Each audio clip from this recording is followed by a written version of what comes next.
Seismic shadow zone বা ভূমিকম্প ছায়াবলয় কি?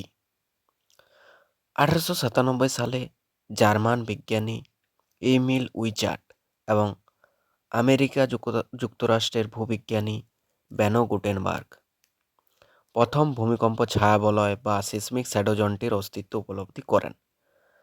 তারা লক্ষ্য করেন কোনো ভূমিকম্পের উপকেন্দ্র থেকে ভূকেন্দ্রিক দূরত্ব 104 ডিগ্রি পর্যন্ত পি এবং এস তরঙ্গ সিসমিগ্রাফ যন্ত্রে ধরা পড়ে।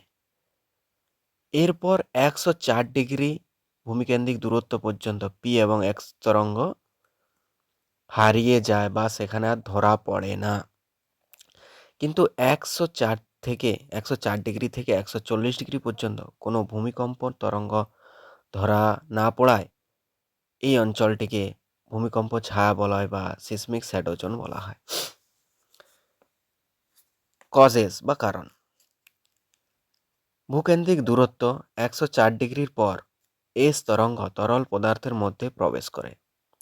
এই তরঙ্গ তরল পদার্থের মধ্যে দিয়ে সঞ্চারিত হতে পারে না বা প্রবাহিত হতে পারে না।